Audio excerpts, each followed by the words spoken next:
Hello and welcome.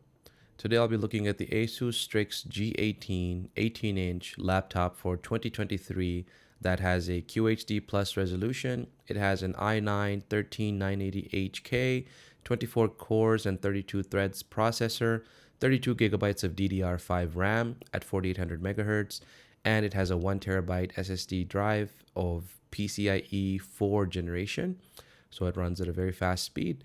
And the reason for this review is I've been looking to upgrade my main laptop, which I use for my work purposes. I find that at 8 cores and 16 threads starts to get a little bogged down when I'm running my heavy developer workflows. So we'll be looking at this laptop today, starting with an overview, and then looking into the display, the keyboard, then talking about the battery life, the overall experience as a developer, and then perhaps at the end a little bonus about gaming and the gaming experience on this general device, though I don't have too much time for that nowadays. Let's begin. All right, so we've got the ASUS Strix G18 out of the box and that's set up on the desk for you to see. So what are the contents that are included in the box? There is a standard ATX power cable. This plugs into the power adapter that powers the device.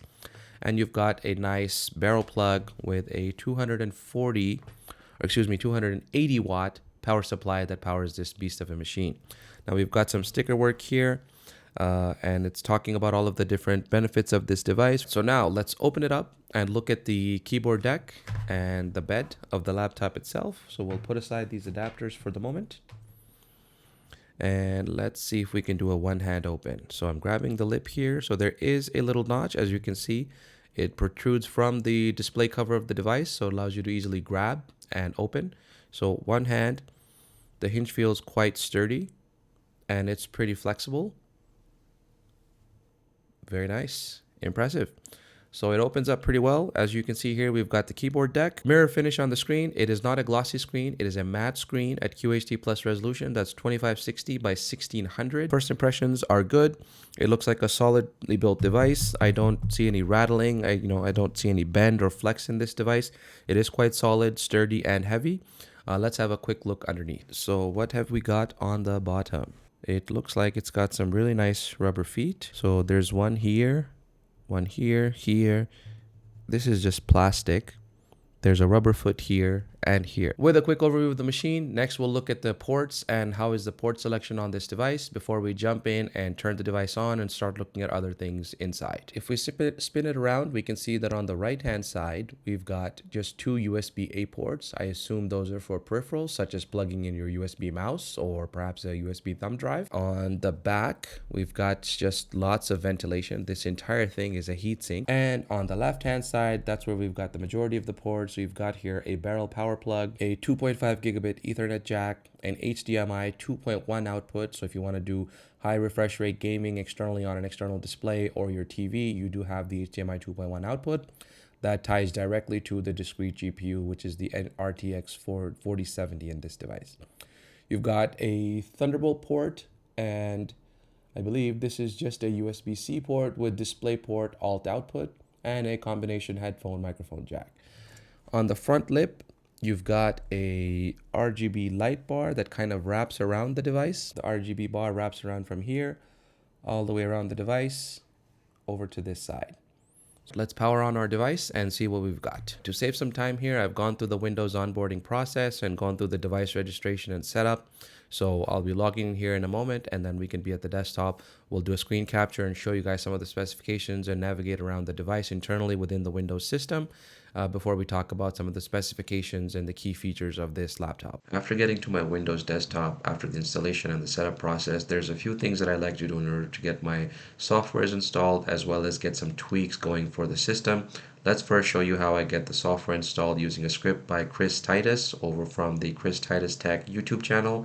He's got a nice little script that he's packaged up called a Windows tool, and this utility runs from the PowerShell that allows you to do a lot of tweaks, configurations, as well as install a set of packages.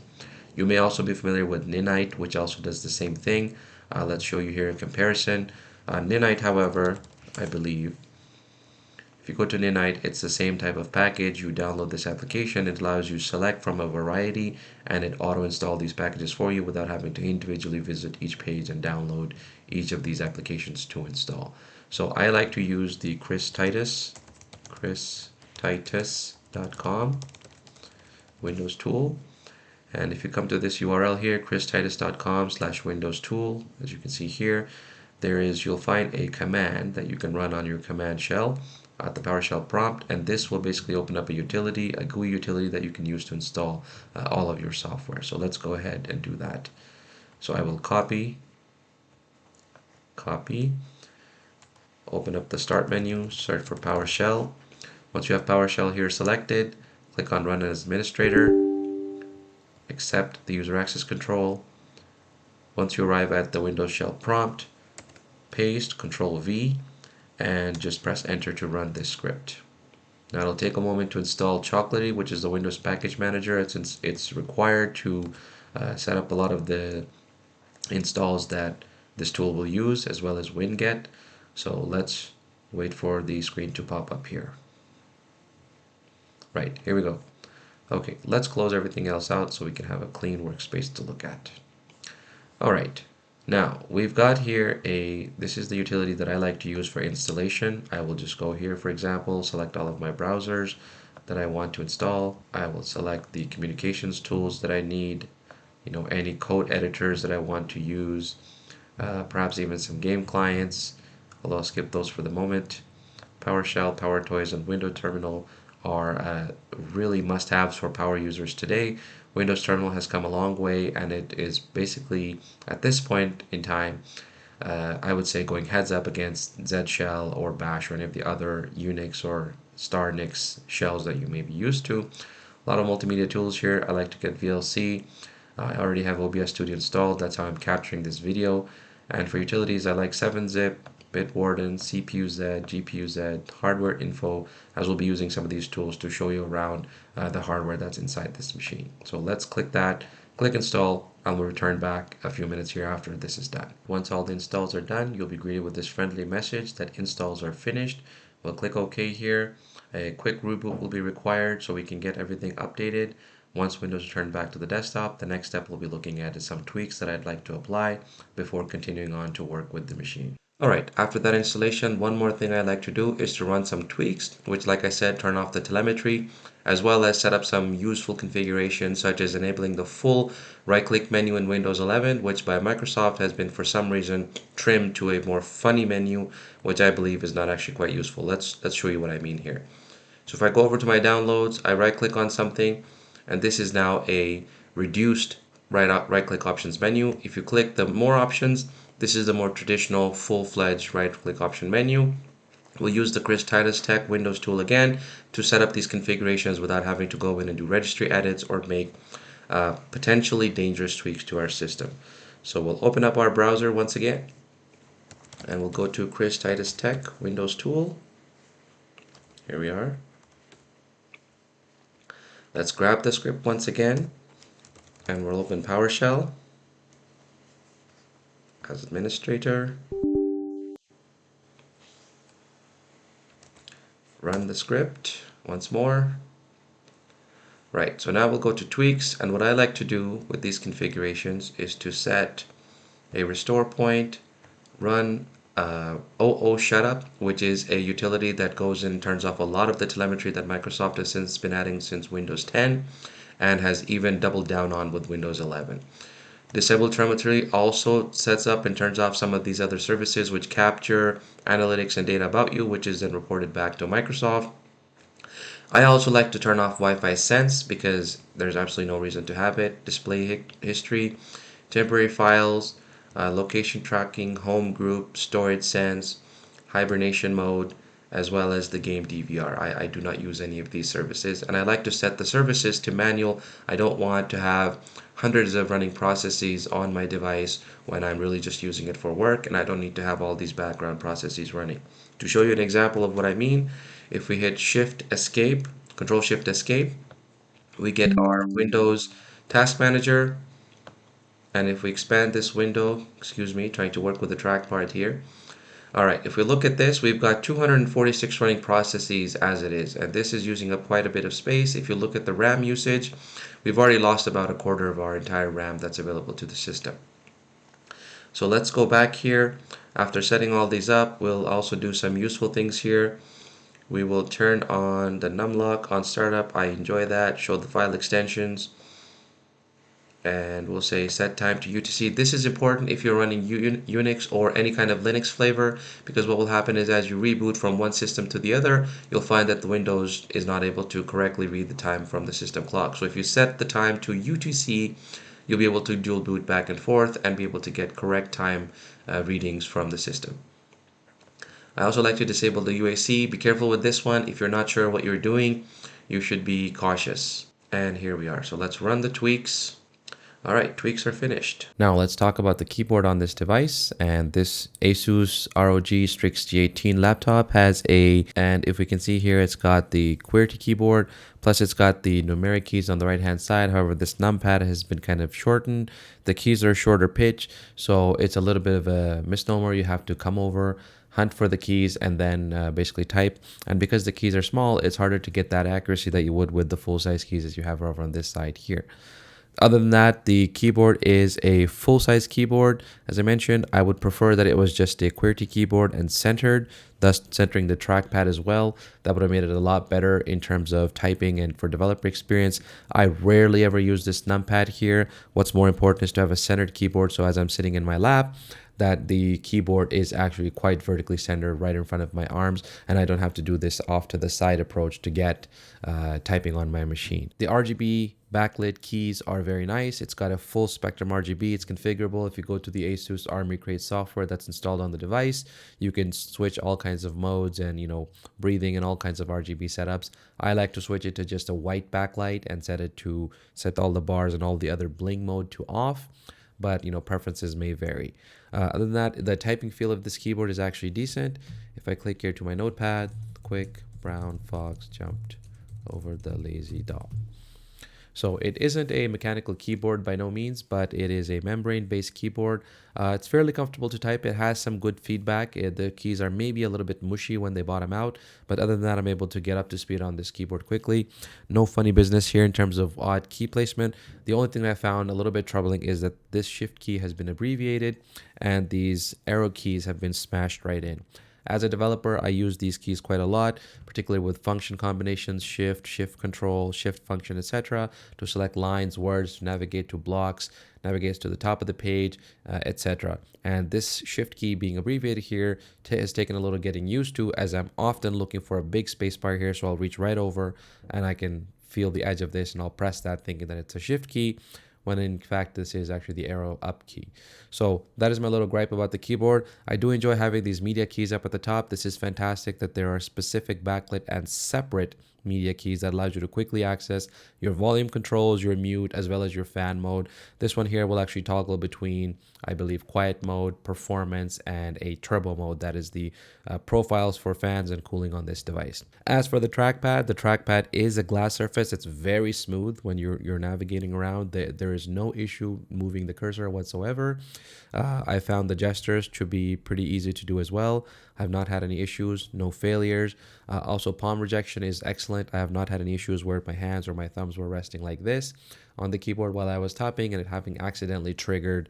So let me show you here. So if I put my arms like this, despite the fact that, when I'm centered on these keys, jumped over the lazy dog, I am not actually causing accidental presses or touches or accidentally activating mission control or other of the multi-touch gestures on this device. So trackpad also excellent. It's got Windows Precision drivers. It's a glass trackpad, no tracking issues.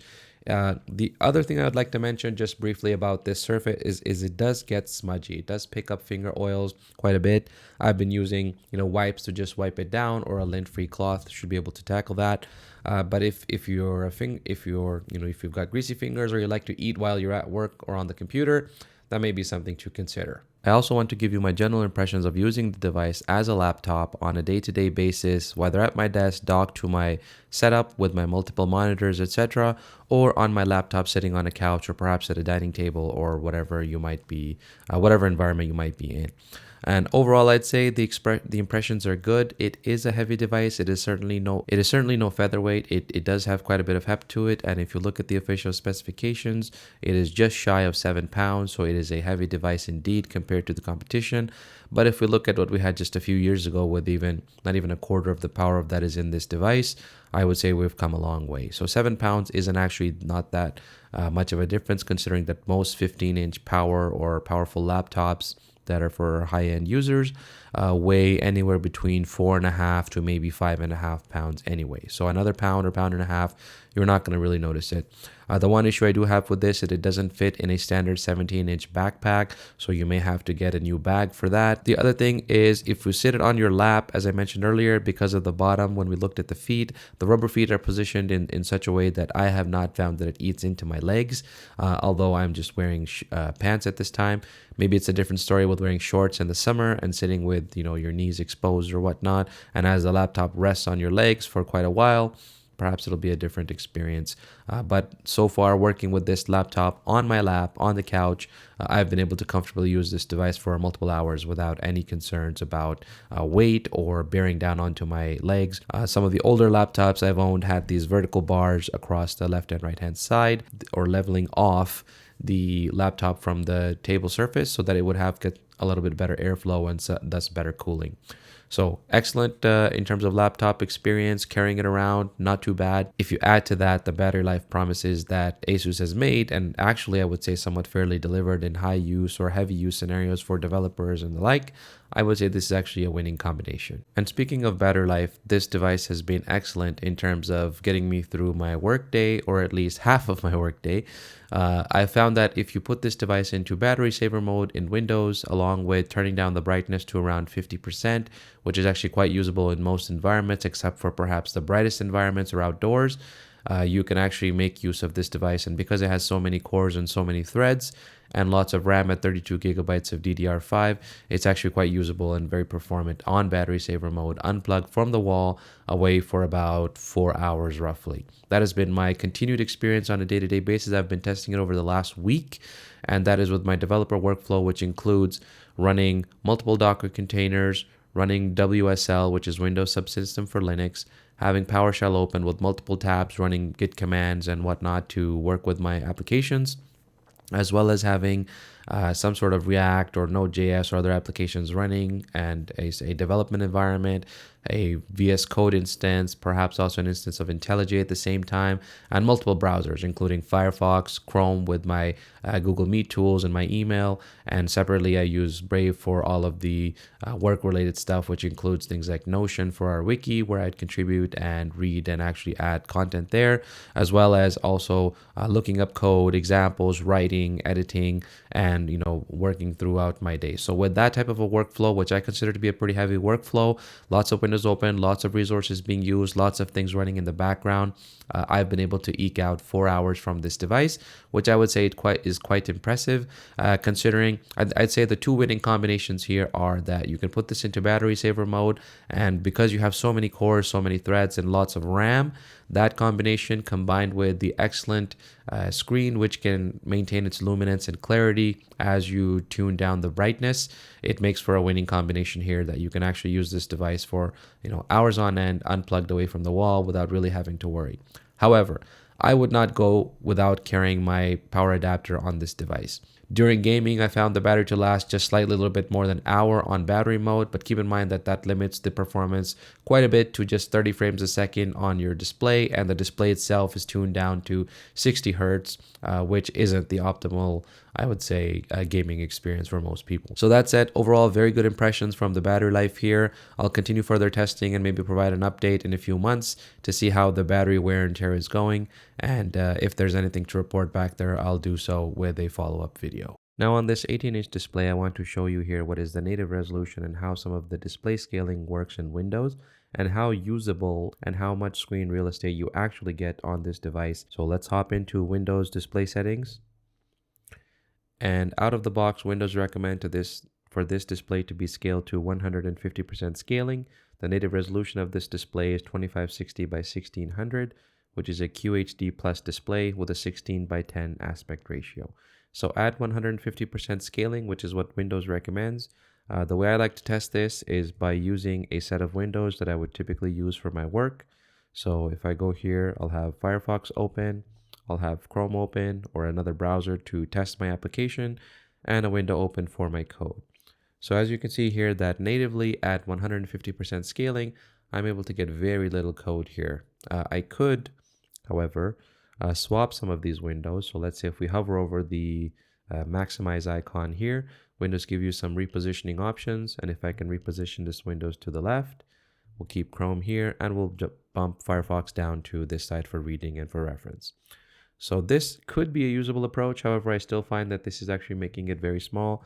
You could scale some of the display options, but again, your mileage may vary with that. So let's take a look at if we scale this resolution to 125%. All right, we'll press the Windows D key to get back to our desktop, go to our display settings. We'll select here and go back to 125%, bump it down a little bit. As you can see here that the screen elements have gotten a little bit smaller. Windows D again for the desktop, and we'll return back to our group. So this is our Windows. It will automatically scale now that we've changed our resolution. At 125% scaling, I would say that this becomes a little bit more useful. So perhaps from that perspective, looking at this as a reference in this window while working on your code here, make it a little bit larger to be legible, is actually fairly useful or usable. This is the resolution I like to use because it is the most comfortable on my lap or on a desk, being less than or approximately an arm's length from my face. I would say 125%, very useful, very comfortable on this device at 18 inches. Now, the last thing I want to check here is to turn this to the native resolution of the screen, which is to turn off scaling completely. So Windows D again to return back to our desktop. We'll pop open our display panel settings and we'll change this to 100%. And this means there's no scaling applied, and we're at the 2560 by 1600 full native resolution of this display. So if we minimize this, so now we'll open up our group of windows again. And if we go back here, now at native 100% scaling, this starts to become much more useful. You can see the navigation here is returned. So that means this browser is picking it up that this is a scaled display, or rather a desktop experience and not a scaled display. So you're not getting the iPad menu here with the hamburger menu, and you're able to navigate much more of the content. It is fairly useful here. If I go to 120% zoom, yeah, it is actually very, very readable and legible at this stage. Some of the menus, for example, the navigational elements in Windows start to get a little bit small. The title of this window here is a little bit small. If I look at this menu, the navigation items are a little bit small. However, they are legible, 100% clear, because the display is excellent clarity. On the VS Code side, I could zoom in a little bit and to get a little bit better clarity, or I could just zoom out a little bit to get more code into view. So this is actually fairly useful. However, I fear that this may cause eye strain with prolonged use. So although my hope for this was a little bit higher, one of the main reasons for getting this display was hoping that I could use the native 2560 by 1600 resolution, which I find to give a lot of work real estate for coding, for looking up resources, etc., and working in this multi-mode manner. However, my experience with the 18-inch display has been that if you scale to 100%, although it's quite usable, after a while it does start to wear down on your eyes, and I just don't think that that's preferable in my opinion. So perhaps what I'll be looking at next is a 17.3-inch display, which is the next common size down, and see how that fares with the 125% window scaling. All right, after all that, let's draw a conclusion on this ASUS Strix G18 for 2023 review. And what are my thoughts? I'll just summarize here quickly. So starting with the top, the build quality, the display of this device is very good. I have no complaints there. Keyboard wise, I wish they would remove the number pad, center the keyboard itself, and also give us a proper separation between the shift key and the arrow key. So that's much more useful for programmers, and so that I can just feel the right shift key by just touch typing or feeling the edge of the key. Also, that would center the trackpad, which would make it much more usable. So when you're on your lap, your hands and your arms are in a comfortable and more ergonomic position using the device. In addition, though the 2560 by 1600 resolution is very sharp, the screen is excellent brightness. It fares all the way down to 10% or even 0%. The screen clarity is also excellent. It has good luminance and excellent color quality. Plus the 240 Hz refresh rate has been excellent. I would say from a developer perspective, it's an excellent screen. I have no complaints or qualms about the screen there. As for the battery life, I mentioned earlier, it is impressive. I have found that 4 hours of being able to use this device with heavy usage, with all of the workflow that I provided earlier in my battery life section, is actually quite impressive. I'm quite happy to have the type of battery life experience that I've had with this device. That said though, I would keep the charger with me, but that's also out of habit. Even when I had my MacBook Pro, I would carry around multiple adapters, one at home, one at the office, and one was always in my bag. So that is just personal preference. And finally, performance wise, though I'm not able to show you actual screen recording of my work, for performance, I can assure you that with 24 cores and 32 threads with 32 gigabytes of RAM, I believe is the sweet spot for developer productivity. I have not seen any issues with this device running into a bottleneck either with CPU performance or RAM limits, despite WSL using upwards of 25% of the RAM on this device, though I believe that may be just a bug that will be solved with future updates to WSL and Windows Update. You know, of course, we could always hope for more, but what ASUS has done here is quite impressive, and the amount of performance they've been able to pack into this device that stays relatively cool and useful, whether in battery saver mode or running in silent operation mode, that it's actually a very good productivity machine. Alright, as promised, here's some bonus gameplay footage on this ASUS ROG Strix G18 laptop, new for 2023 with 13th gen i9 Intel 13980HX 24 cores and 32 threads on the CPU, and an NVIDIA RTX 4070 laptop GPU with 8 gigs of RAM. Let's have a quick peek at the video options before we jump in and show some gameplay. So if we look at this here, we've got a DirectX 12 using the borderless window mode, full screen, no resolution scaling applied, vertical sync is off, and I've got the frame rate capped to 60 FPS because you won't be able to see more than that on YouTube anyway. And in the advanced settings, I'm running everything on at badass settings or higher. And if you look at the display stats in the upper right hand corner here, I've got the display stats on so you can see the FPS, which should be pegged at 60 consistently, with the CPU and GPU timings here for frame times. So let's jump in and do a couple minutes of gameplay. I have not yet finished this game. I have enjoyed the Borderlands series ever since the original Borderlands. I found it to be a very unique take and a unique experience. So I really enjoyed my time with the Borderlands series.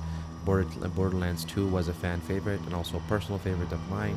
I played the heck out of that game, hundreds and hundreds of hours logged. So here we are in the Floodmoor Basin in Borderlands 3, and as I'm panning around, I see zero stutter. And the fact that this display is equipped with NVIDIA G-Sync means you should not get any screen tearing or stuttering whatsoever.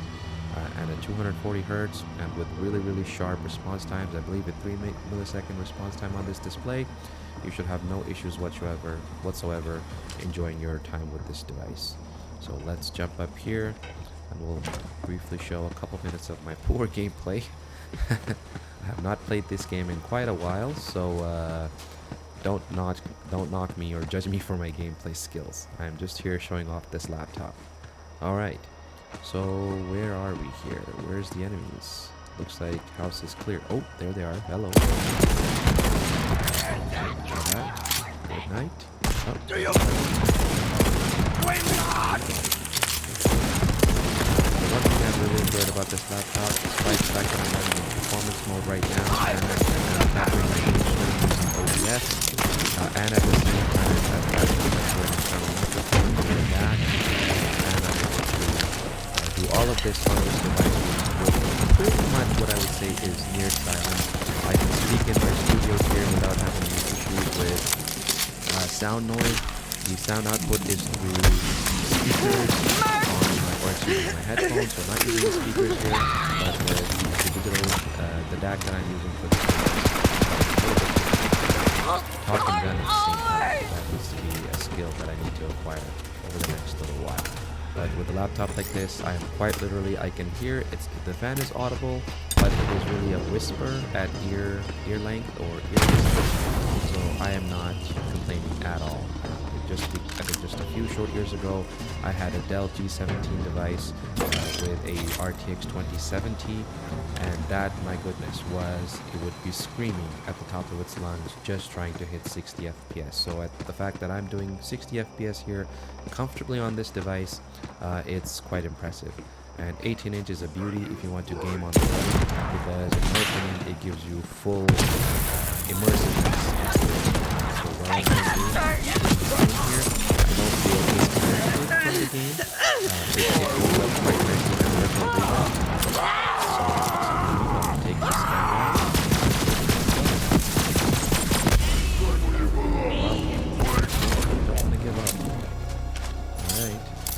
Okay, got him. Alright, so Here yeah, they overall come. impressions with this laptop, very happy. It's an excellent gaming device. However, for work purposes, I would love to see some 18-inch devices show up this year that are actually favoring the 16:10 screen ratio, but more thin and light package for games such as the P series, particularly with my big supporter, I used the ThinkPad P1 for a couple of years. I did like that device, however, it got very hot, and it had issues handling the heat dissipation because it was in such a thin and light package. We've also seen on the horizon there is the AirJet technology, so if you want to look at something that's very cool, AirJet technology has found a way to it's a startup that has found a way to use the heat dissipation from the device using a thermal compound or thermal interface. I'm not sure exactly what the but it basically no longer requires thermal. It's passive mode and using heat exchanger methodology to the device. Against that, let's go into laptops. It is a bit limited right now in terms of the capacity of heat dissipation that it can handle. I think it's in the single digits right now.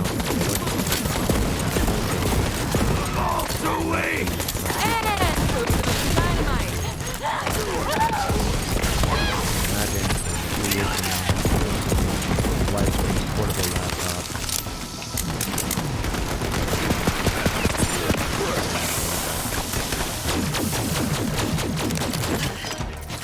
Okay, so yeah, as I was saying, AirJet technology is pretty cool, it's promising. Love to see that in some big laptops in the future.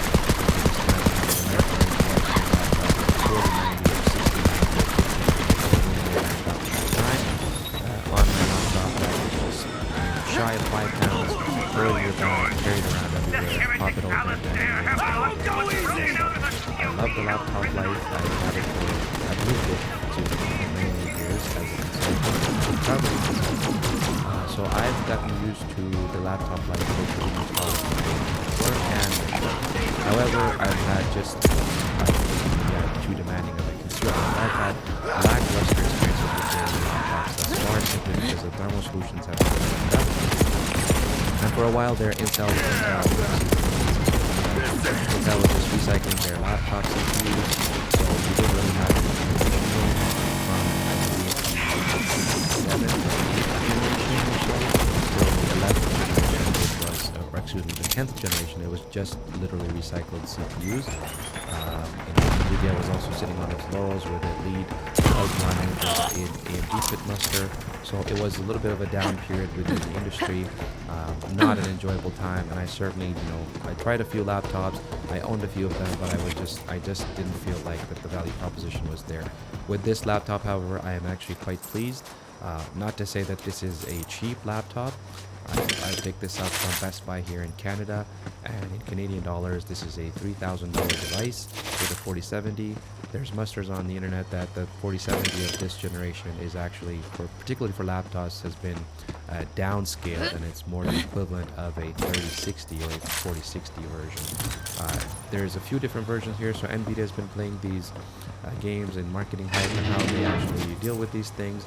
But I'm not one to focus too much on that. I focus on what is the actual experience with this device, and thus far I'm happy to say I'm sitting here quietly without blowing my ears off or any kind of noise or whatnot.